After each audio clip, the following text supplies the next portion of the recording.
Olá, meus irmãos, bom dia, boa tarde ou boa noite.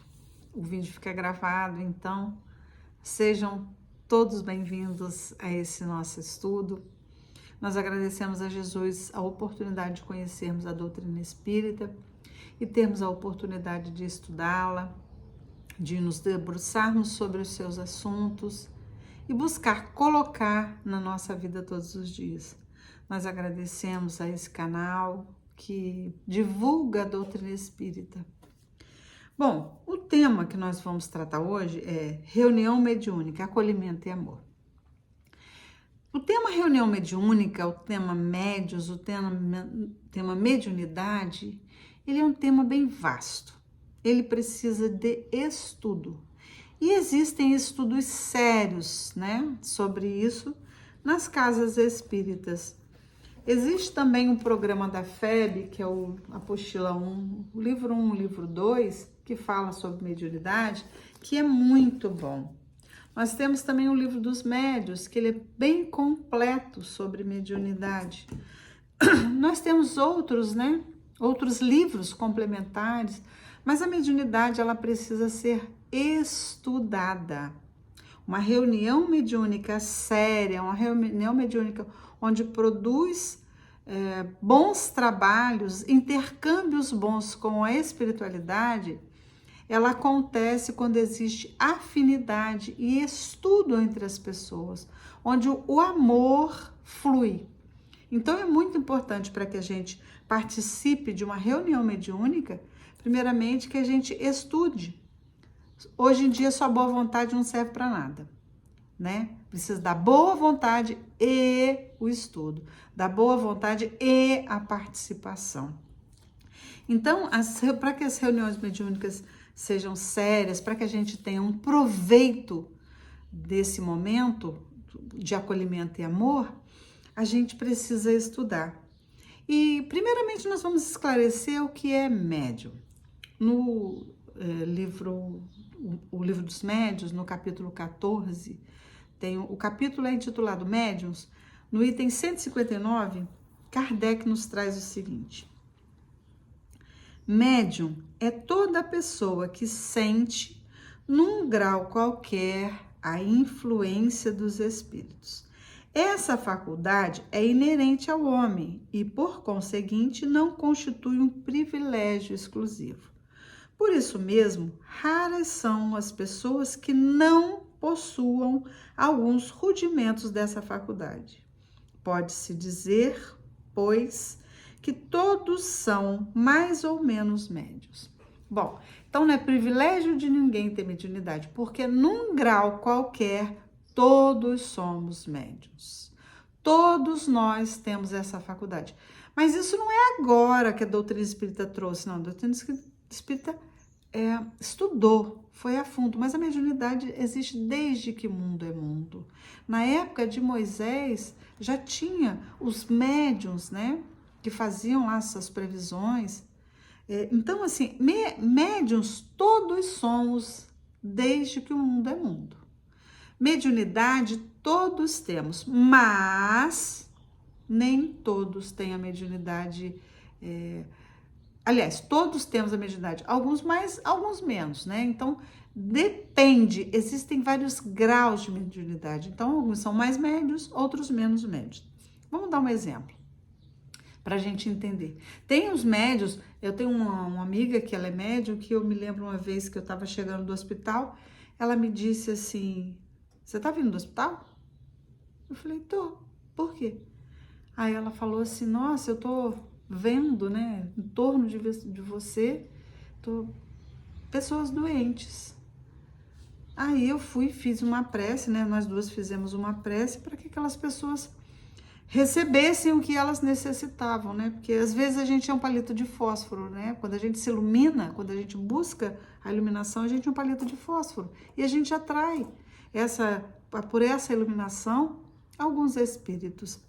Então, eu sempre achava fantástico, a vidência, mas ela me dizia assim: minha amiga, mas tem os dois lados. Tem hora que você vê só coisa bonita, mas tem hora que você só vê só sofrimento, só coisa triste. Então, assim, é um tipo de mediunidade mais ostensiva. Mas existem aqueles momentos também onde a gente escuta alguém chamar no portão e a gente corre no portão. Aí chega lá, não tem ninguém. Ou então a gente percebe alguém passar pela gente e a gente não sente ninguém. Ou então um arrepio, né? Um arrepiozinho assim. Ou então um pensamento diferente. Então a influência dos espíritos, ela acontece muito. Por quê? Porque temos essa conexão entre os dois mundos, né? Nós estamos interligados. E como todos somos médiuns, todos nós temos essa, alguns mais, alguns menos, facilidade de comunicação. Mas nesse mesmo item, Kardec diz o seguinte: usualmente, porém, essa qualificação só se aplica àqueles em que a faculdade se mostra bem caracterizada e se traduz por efeitos patentes de certa intensidade que depende de uma organização mais ou menos sensitiva. Bom, apesar de todos sermos médiuns, todos termos mediunidade, nem todos utilizaremos nessa encarnação a nossa mediunidade. Por quê? Porque precisa de uma programação, existe uma programação reencarnatória para que a gente utilize da nossa mediunidade, para que a gente desenvolva a nossa mediunidade e para que a gente saiba utilizar essa mediunidade, né? Então, apesar de sermos todos médiuns. Então, o médium que eu conheço, assim, para mim, né, o mais completo é Chico Xavier. Chico Xavier, mediunidade fantástica. E ele tinha ele via, ele ouvia, ele sentia, ele psicografava, ele era médium de psicofonia, ele era médium de materialização. Para mim, ele era o mais completo, né, que eu conheci. Então, falamos até agora de alguns tipos de mediunidade, né? Então, para que haja uma reunião mediúnica, precisamos dos médiuns, dessas pessoas que estudam, que se qualificam, para participar de uma reunião mediúnica espírita séria. Porque existem, voltamos a falar, como existe mediunidade em todos nós, existem reuniões mediúnicas não sérias, né? Existem grupos que utilizam da mediunidade, mas que não, no caso da doutrina espírita, não espíritas, né? Ou mediúnicas espíritas não sérias, frívolas. Existe sim, né? Porque assim, a gente tem que lembrar que o ser humano ainda não é perfeito. Nós estamos num planeta de provas e expiações. Então, do mesmo jeito que temos espíritos aqui já comprometidos com a sua transformação moral, existem aqueles que ainda não entenderam a importância da transformação moral, a importância de se melhorar, a importância de evoluir. Então, do mesmo jeito que existem encarnados bons e não tão bons, existem espíritos bons e não tão bons. Então, como é um intercâmbio, às vezes a gente pode se unir, dependendo do nosso pensamento, da nossa vontade, como diz Emmanuel, né, no livro Pensamento e Vida, a mente é o espelho da alma. Então, o que a gente quer, a gente busca. Então, muitas vezes, pelo nosso pensamento, nós atraímos espíritos não tão bons que nos desvirtuam, nos ajudam a desvirtuar, porque nós já temos dentro de nós essa tendência ao desvirtuamento. Bom, então, apesar de todas essas colocações que a gente fez, então existe, na reunião mediúnica, precisa que haja companheirismo, união, amor entre os seus participantes. Inicialmente, o grupo que estuda junto, né, o grupo que tem atividades juntos, ele está mais afinado, ele está mais sintonizado. Então, para que o trabalho flua, né, de acordo com a vontade de Deus nosso Pai, né, os propósitos que os mentores espirituais trouxeram para a reunião, é necessário que o grupo esteja mais afinado, que o grupo esteja mais conectado e que entre eles tenha o sentimento do amor, né? A atitude do amor dentro do grupo. Então, são os tipos de mediunidade, as variedades são tantas quanto suas manifestações. Então, numa reunião mediúnica, nós temos médios de psicofonia, de psicografia, de vidência, médios curadores ou passistas, médios de efeitos físicos, são vários. E aí nós temos aquela pessoa, né, que estudou com grupo, né, tá lá, e na reunião mediúnica ele fala assim, mas eu não vejo nada, eu não sinto nada, eu não falo nada. E às vezes ele fala assim, não sei o que eu tô fazendo na reunião mediúnica. Olha, meus irmãos, é importantíssimo essa pessoa, porque essa pessoa, às vezes, ela sustenta energeticamente a reunião mediúnica, porque ele está ali concentrado, pensando no bem, pensando em coisas boas, ele está doando sua energia, né? Está doando seu ectoplasma para que o trabalho aconteça de uma maneira harmônica, de uma maneira bacana, né? Então, não existe. Todos nós que estamos na reunião mediúnica somos importantes, né? Eu esqueci de falar também do médium esclarecedor. É aquele que se prepara e conversa com os espíritos.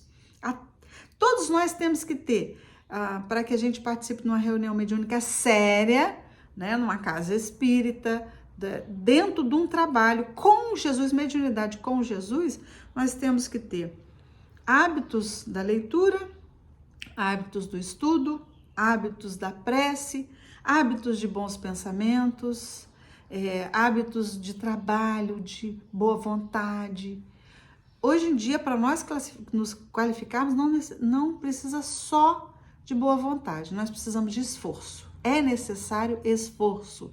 Ai, mas eu chego cansado do trabalho e tal. Ai, tomo um banho, ai, vou pro centro. Tá, é esforço. E esse esforço é recompensado, porque hoje a gente está indo porque a gente precisa, mas amanhã a gente vai porque a gente ama, a gente não vive sem. Eu falo para vocês, eu não me enxergo mais sem doutrina espírita, eu não existo sem Jesus, eu não existo sem os meus trabalhos no centro. Então, no início a gente se força e depois torna-se hábito, né? A gente respira essa vivência cristã. Então, esse intercâmbio mediúnico, ele traz crescimento, tanto para o encarnado quanto para o desencarnado. Porque às vezes a gente vê na reunião mediúnica chegar espíritos sofredores, espíritos que estão com tantas dores, né? Que nos lembram da oportunidade que a gente tem enquanto encarnado de fazer diferente, de ser diferente, de amar mais, de deixar de lado coisas banais, não se preocupar tanto com as coisas materiais. São oportunidades maravilhosas de aprendizado para nós encarnados. Em contrapartida, porque é o intercâmbio, né? A gente interfere na vida deles e eles interferem nas nossas vidas. A gente doa para essas pessoas sem julgamento, meus irmãos. É uma coisa que a gente tem que aprender. Ah, mas ele errou, ele fez coisa errada, então ele paga. Não, a gente precisa tirar isso da nossa fala, do nosso pensamento. É um irmão nosso. Porque poderíamos sermos nós que fizemos escolhas erradas, que não vigiamos, que nós que estamos passando por aquela situação. Quem somos nós para falar? Nós somos espíritos eternos, nós tivemos várias reencarnações e nas nossas reencarnações, com certeza não fomos aquelas criaturas que hoje já queremos ser. Então, todos nós estamos no mesmo patamar, digamos assim, né? Todos nós estamos no mundo de provas e expiações, claro, alguns sendo mais provados, outros tendo mais expiações, mas todos nós ainda imperfeitos. Isso tem que ficar bem claro. Então, aquele irmão que chega na reunião mediúnica, ele precisa ser acolhido com amor. Ele precisa não ser julgado, né? Então, a gente tem que tirar de nós mesmos essa coisa de julgar o que o outro faz. O nosso semelhante é alguém como nós, alguém que sofre, alguém que tem dores. Então, tanto chega nas reuniões mediúnicas aqueles irritados, nervosos, bravos com as suas situações, aqueles que estão sentindo dores horrorosas e aqueles que nem entenderam que já estão desencarnados. Porque Jesus deu o maior exemplo para a gente, né, que a morte não existe. Quando foi crucificado e ele retornou e ele conversou com os seus discípulos, ele se mostrou para os seus discípulos, que também, né, materializou-se para seus discípulos, e ele mostrou que a morte não existia. Então, mas tem até hoje, apesar de muitas religiões falarem, né, que a morte não existe, existem irmãos nossos que muitas vezes chegam lá, não sabem que desencarnaram, não entendem essa nova situação e precisam de amor, precisam de acolhimento. Às vezes, o que eu estou fazendo aqui? Eu não sei o que eu estou fazendo aqui, me ajuda, socorro, meu Deus, né? Porque não é fácil, né? Desencarnar também não é fácil, como reencarnar também não é. Então, é uma mudança, é um novo momento. Então, para que a gente esteja alinhado a esses benfeitores, para que a gente esteja unido a esses benfeitores do bem, a esses espíritos que estão ali em nome de Jesus, em nome de Deus nosso Pai, para ajudar o nosso semelhante, nós também precisamos nos prepararmos. Nós precisamos aprender a acolher o nosso irmão com muito amor. Então, tem nesse programa 2 aqui, no programa 1 e programa 2 da FEB, no programa 2, no caso, falando sobre finalidade da reunião mediúnica, eu peguei uma partezinha que para mim é fundamental e diz assim: aprender, uma finalidade da reunião mediúnica, tá? Aprender a desenvolver a humildade, a fraternidade e a solidariedade no trato com os encarnados e desencarnados em sofrimento, exemplificando assim o esforço de transformação moral. Então, ali, numa reunião mediúnica de acolhimento, de amor, nós aprendemos a desenvolver a humanidade, a humildade, melhor dizendo, a fraternidade, a solidariedade, sem julgamento, acolher com amor, com respeito semelhante, aquele que sofre, que passa por dificuldades, porque assim nós vamos nos transformando moralmente, né, através do nosso esforço. E nós trouxemos aqui também uma mensagem de Emmanuel. E finalizando, nós trouxemos uma mensagem de Emmanuel, do livro Encontro Marcado, psicografado por Chico Xavier, que fala sobre examinando a mediunidade. Aspiras ao desenvolvimento da mediunidade para mais fácil intercâmbio com o plano espiritual. Isso é perfeitamente possível. Entretanto, é preciso lhe abraçar as manifestações, compreendendo que ela te pede amor e dedicação aos semelhantes, para que se transforme num apostolado de bênçãos. Reconhecerás que não retens com ela distrito de entretenimento ou vantagens pessoais, e sim templo oficina, através do qual os benfeitores desencarnados se aproximam dos homens tão diretamente quanto lhes é possível, apresentando-lhes rumo certo, e lenindo-lhes os sofrimentos, tanto quanto lhe utilizarás os recursos para socorrer desencarnados que esperam ansiosamente que lhes tendam uma luz ao coração desorientado. Receberás com ela não apenas a missão consoladora de reerguer os tristes, mas também a tarefa espinhosa de suportar corajosamente a incompreensão daqueles que se comprazem sobre a névoa do materialismo, muita vez interessados em estabelecer a dúvida e a negação para obterem, usando o nome da filosofia e da ciência, livre trânsito nas áreas de experiências físicas em que a fé opõe uma barreira aos abusos de ordem moral. Nunca lhes ostentarás a força com atitudes menos dignas, que te colocariam na dependência do mal, e ainda mesmo quando ela te propicie meios com os quais te podes sobrepor aos perseguidores e adversários, tratá-los-ás com o amor que não foge à verdade e com a verdade que não desdenha o equilíbrio, admitindo que não te assiste o direito de te antepores à justiça da vida. Terás a mediunidade por flama de amor e serviço, abençoando e auxiliando onde estejas, em nome da excelsa providência. que te fez semelhante concessão por empréstimo. E nos dias em que esse ministério de luz te pese demasiado nos ombros, volta-te para o Cristo, o divino instrumento de Deus na terra, e perceberás, feliz, que o coração crucificado por devotamento ao bem de todos, conquanto pareça vencido, carrega um triunfo, a consciência tranquila do vencedor. Que Jesus nos ajude, nos ampare na tarefa de sermos os intermediários entre os dois planos, em ampararmos os nossos irmãos, em acolhermos os nossos irmãos com muito amor. Muito obrigada e que Jesus esteja conosco hoje, agora e sempre. Que assim seja.